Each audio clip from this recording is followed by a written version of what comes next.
Laura Fickett, your co-host for Chick Chat and Chill. I own Fickett Financial Coaching, where I love to help individuals and business owners make more money, manage it better, and retain it to build their wealth.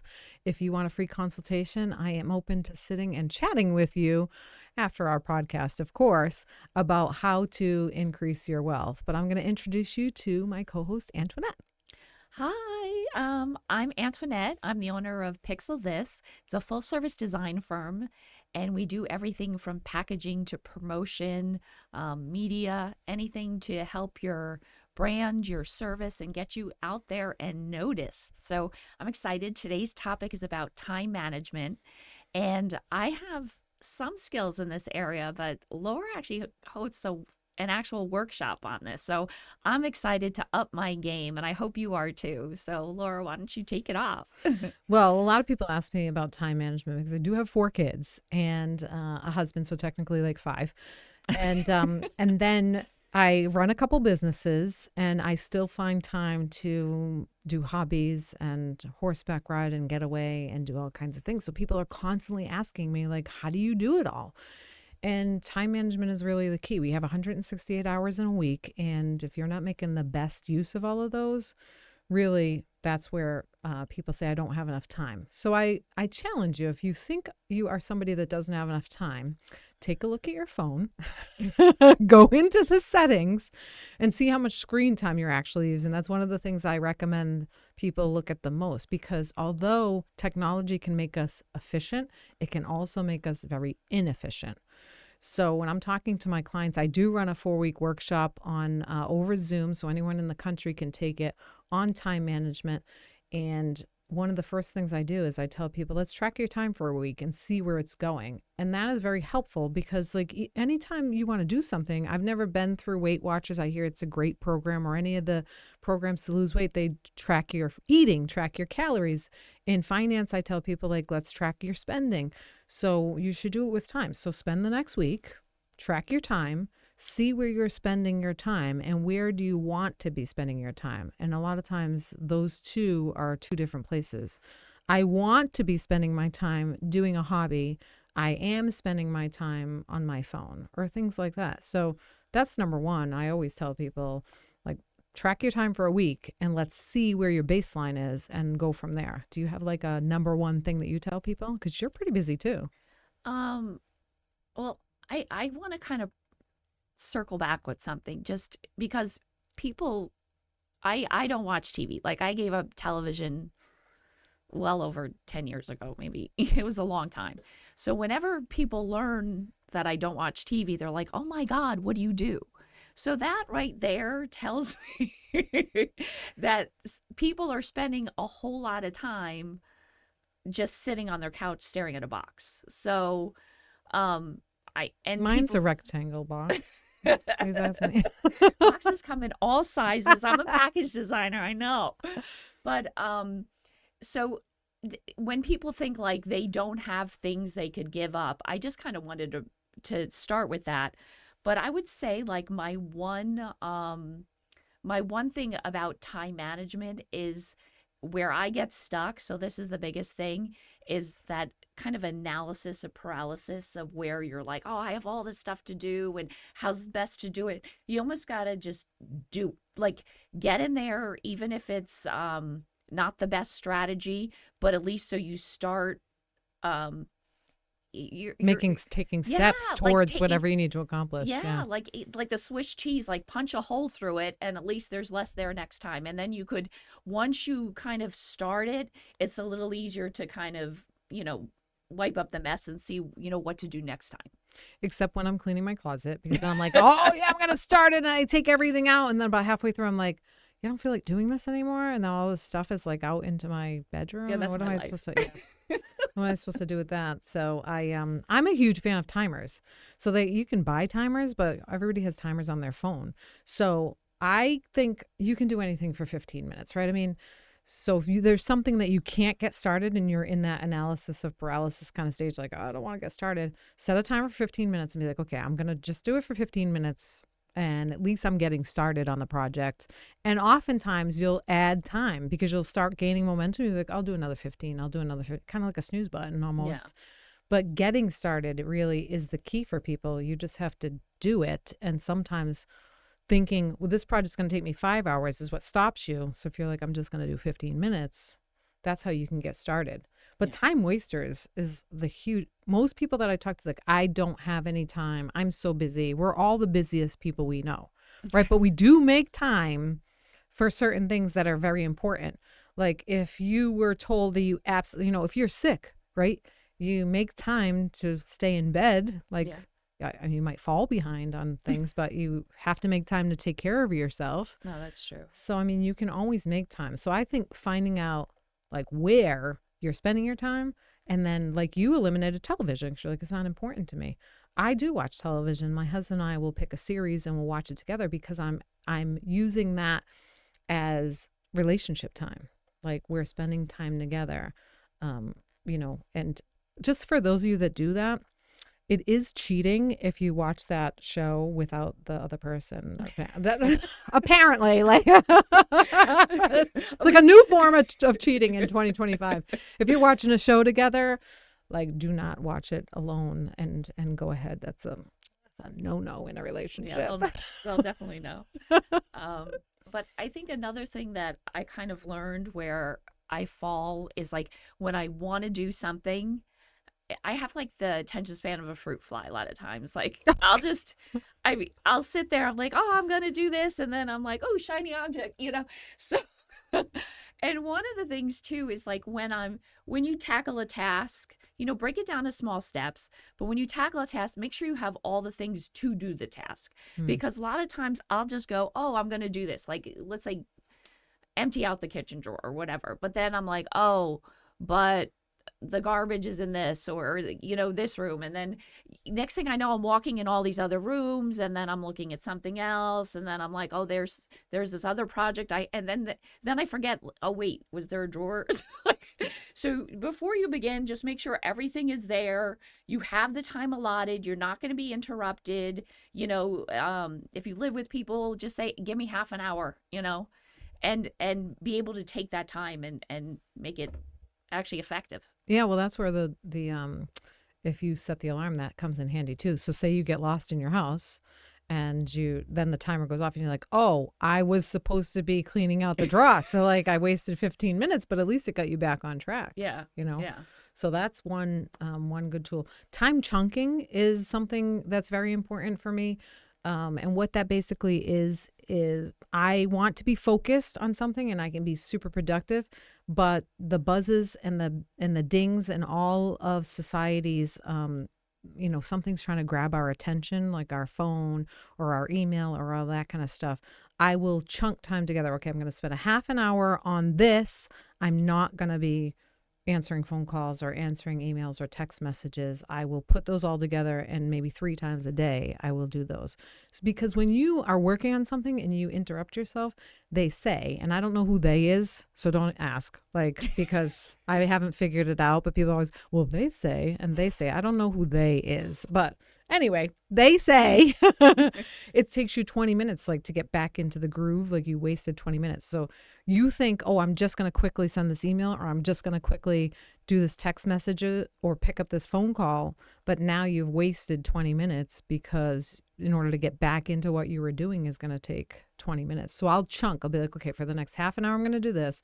And the next after hour of that, I'm going to return my phone calls and do my emails. And, because if you think about it, like 50 years ago, if you're old enough, maybe 40 years ago, 30 years ago, whatever, when you didn't have phones, people were actually more efficient with their time because they weren't being interrupted constantly. How many times do you think you picked up that phone? Yeah. It's in your hand. I actually, yesterday, I have this little burlap bag. It's my phone sleeping bag. So I'm like, okay, you're going to take a nap right now while I work at my computer.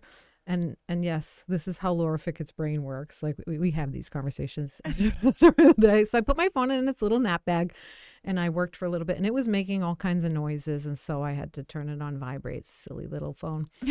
But I was able to chunk my time and get done what I needed to get done. So really you have to focus. And one of the ways to focus is to chunk your time and say, I'm going to do this for the next half an hour. And then I will return my phone calls, my emails. I mean, if it's urgent, somebody's going to repetitively call you. Like Yeah. then pick up the phone, obviously. But how many emergencies do you have in a day? Hopefully not every day. And I'm one of those too. Like, there are times I just don't have my phone with me because it is distracting. Like, even if it was in a sleeping bag and I hear it, and we like, it's just easier to not even have it with me. Or like if I'm out with, let's say, friends or something, or like sometimes I won't even take my phone. I'll just leave it. Years ago, we didn't have a phone attached to our hip and people managed just fine. And I think people get so paranoid that they don't have their phone with them, which is just ridiculous. You've Like, just given everybody that's listening a very high level of anxiety. What? Not have my phone with me? I can't even imagine. yeah, What but if? yeah, I think you just got to just unplug sometimes and that's okay. Yeah, it really is okay. But I time chunk chores too. Like not even on the business level, I time chunk chores. Okay, for the next half an hour, I'm going to run around the house and I'm going to pick up things, throw my laundry in, like pull stuff out for dinner or whatever, and I will time chunk chores too. So that way those things are getting done, but not a little bit here, a little bit there, a little bit here, a little bit there. Cuz people that are working from home, one of their hard tasks is time management because those like laundry and chores of the house kind of get in the way too. So there's so many different thoughts. I'm a fan of Tony Robbins. If you're watching, Tony, hi. Um, but he talks about time management and thinking about like your overarching goal, that we get bogged down with all these different tasks, and what's the most important thing I can accomplish today? What's the goal? So if the most important thing you need to accomplish today is getting this project done for work or getting, these calls done for your business, then you start there and then go down from there in priority levels. So people, I think, sometimes think I've got all this junk to do and they get bogged down in the weeds. What's the most important thing that you can get done today? Like you have to get that done first and get it out of the way and then go on from there. So Yeah. I actually read this book and I always think about this. It's called Eat That Frog. And it's not because I'm a carnivore and I wasn't it wasn't like my cookbook, but it actually was about if you have, let's say, a bunch of tasks that you have to do, start with the one you don't want to do, like the least amount, like it's just the thought of it just annoys you. If you get that done first, all the rest are easier. So a lot of times people just dilly-dally and sit there and meander, and that frog is just out in the distance. If you eat the frog first, trust me, every other meal is easier after that. for sure, if you see me mopping the floor in my house, it means there's something that I'm procrastinating on, because there's no way I was mopping the floor on purpose. Like that's my husband's job. But it is true. And for that, like I procrastinate too. I mean, we all do, right? I tell people, like, don't think about how you feel before you do the task. Think about how good it's going to feel when you're done with it. So like, okay, when I'm done with this thing I don't want to do, it's going to feel great. I'm not going to have to worry about it. It's going to be off my plate. I'm going to feel accomplished. If you try and focus on those positive feelings, then because there's things we have to do all the time that we don't want to do. I joke with my friends that have parents that nobody ever wants to go to the playground. Like I always joke about that. Oh, you want to go to the playground? Okay, like let me sit there while 1,000 kids run around me screaming and lick their hands and like touch their face and like forget it. So there's all kinds of things that we have to do that we don't want to do. But if you think about, oh, well, the joy on my kid's face and they're going to play with their friends, and like, you got to focus on the positive things, which is, we did that time management, like goes hand in hand with the positive thinking one that we did, right? The podcast.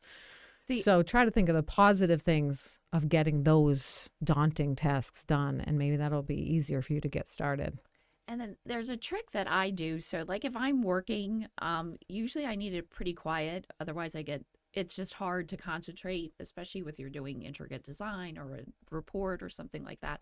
So when it comes time that I'm kind of done with work and I know I have all these tasks, I might go, I'd really like to listen to some music, blast some tunes, but I make that as a reward for doing a task. And I'll be like, oh, I'll listen to music, but that means I have to. And if you kind of reward yourself with something, all of a sudden, doing the dishes isn't so bad if you're bebopping to your favorite tune. I It's had kids silly. to do the dishes. Like people do their own dishes. That's crazy. Crazy. I it's so funny when you were saying that I was thinking, oh my God, we're so different. Like when Like, I I'm hate music. no, I love music. I love it. But when I'm sitting at my desk, I absolutely am more productive if I just have music. But the sound level Has to be low. has to be low.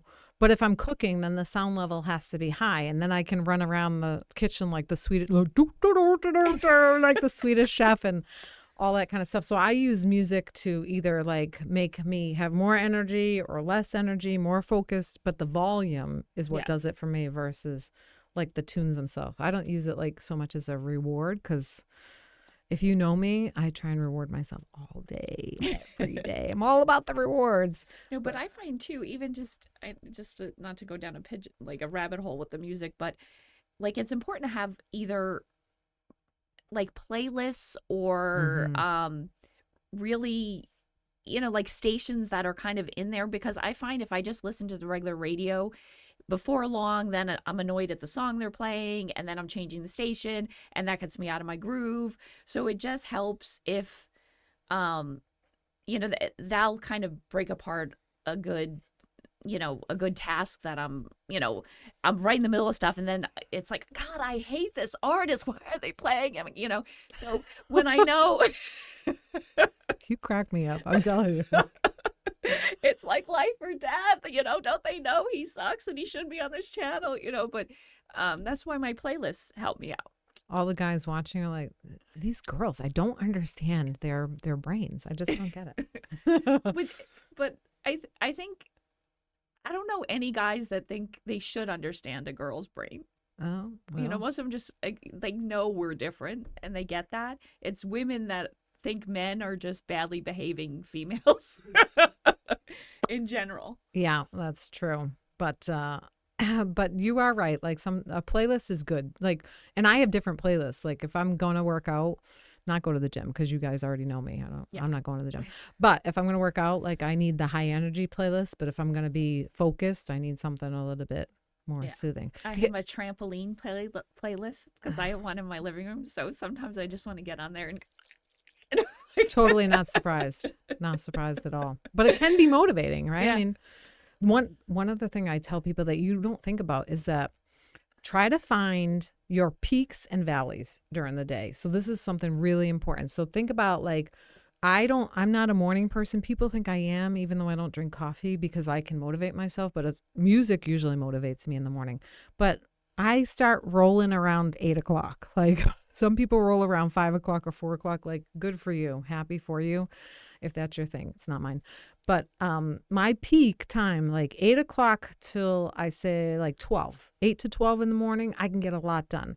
Then I think I need like a siesta. So like I eat and I kind of slow down to like 2:30, and then I'll get like another win from 2:30 to like 4:30. Then I'll slow down again till like 7. So if I'm going to do like administrative work, like data entry, sitting in front of the computer, I want to do that between like 12 and 2:30. But if I'm going to be talking to people, I need to be energetic. I'm going to be running a meeting or something like that. That needs to be in the morning. So I think you can be more productive with your time management too. If you learn your own, and we're all different, you learn your peaks and valleys and you put the tasks that you want to do, like you coordinate them with those peaks and valleys, it's amazing. Because imagine you need a lot of energy to do something and you're doing it when you feel like you need a nap. It's going to take you like 4 times as long to get that thing done. Well, one thing that I notice is like if there's one area that I definitely need help with, it's sleep. Like, I mean, sometimes I get 2 hours a night, like Lord. I hardly ever get sleep. So I'm always busy doing stuff. And I find when I'm trying to stay on task, then I get hungry. And then I eat like 5 times more than I should be eating for energy. And I think that's my biggest problem. So that's something to be aware of too. I think a lot of people, when you start noticing when you're, get enough sleep, and I know I'm I need not 9 following my hours. own advice, but it is on my list to incorporate it sometime this year to actually Sleep? yeah. She's like, I'll do that at some point. Yeah. I need to do it every night. But nah, she's an overachiever. She'll get it all done maybe in July. In college, I slept one night a week. Oh, I mean, I put my right hand on my left shoulder and I like this. I just like pretend I'm in a coffin. No, I'm just kidding. That's when I'll sleep, when I'm in a coffin. Probably. But it is true. If you're not nourishing your body, we Yeah. did the podcast on nutrition. If you're not nourishing your body or sleeping, then you do have more valleys, I think, than Yeah, peaks. You have I like agree. less. And that's where people become addicted to things like caffeine to get moving. You shouldn't need, in my opinion, you shouldn't need caffeine to get moving. You should be able to be motivated. You might want to look at your sleep schedule and maybe you need to see, they have like sleepologists or something, don't they? Like where they can, Really? yeah, I think like they can do a sleep study on you and And I'll maybe you be have the sleep next one to apnea. join our networking group. And they're Sleepologist. vying for that. I want to be on the wait list for the sleep. I want to apply for the job where I get paid to sleep. Where is that? I see that on Facebook sometimes. But how do you so do you feel when you're tired? How do you manage your time? I just notice I have to eat a lot more to Down in raw eggs. But then I know like and that kind of gets me going. But I think I brought that up because a lot of people who say I don't have time are, I'm not saying everyone's like me, but if you are sleep deprived and you have a tough time getting yourself going or motivated, or like Lora said, you have a lot of valleys, that might be a reason why, and look into that because you could get more peaks or just up your food bill. So, problem and solution, but you choose whatever way you want. Did everybody just see the financial coach in me cringe? And she's like, just spend more money on food. I don't know, maybe sleep. Sleep is free. It's free. It's necessary. But it is true. Like you have to know your body a little bit. Yeah. But you're going to have more valleys if you. And I don't believe in like sugar. We'll probably talk about that at another podcast, but I don't believe in sugar to increase your time management. One thing that helps me tremendously is my phone tells me where I need to be. So people use their phone a lot for time management. My phone tells me where I need to be. So it tells me like, okay, I need to be in the studio at 11. I need to be having a one-to-one with somebody for networking at 2. I need to be at the barn to horseback ride at 2:30, whatever. But I still actually have like a physical planner that I write in, and that tells me what I need to do. So I use them together to stay on track, because if I get everything out of my head into that planner, like every single thing that I need to do, whether it's bring things to donation, those things that have been in your trunk for like 3 months, get those to the donation and all this other stuff. If I put it all down, then I find that my brain can focus on one of the things on the list too. Because the other thing where people waste time, I believe, is they've got 60,000 things going on in their head. And if you can get them all down on paper, then you can just pull one back into your head and focus on that. Does that make sense? No, I agree. I actually was thinking of things last night when I knew our topic. I was like, what are some of and that's one thing, put it on paper, because it does declutter your mind. And then then it's on task. It's something that you're going to do. And I actually just bought a physical planner because I do the electronic thing, but sometimes, again, because I'm not one that has my phone with me all the time, and then I'll be talking to somebody and it's like, hey, how about next Thursday? And like this, you could just write it down and then you could enter it. And sometimes it's just not that easy to enter it in a phone or in some digital format. So it's always good to have the paper copy. I do have a notebook next to my bed too. So when I wake up at 2 and my brain's like, oh, you know what, where's your passport? You don't need it for 9 months, but like, let's try and figure out where it is now. Or where's that one sock that got lost in the dryer? And your brain's like, oh, crazy town.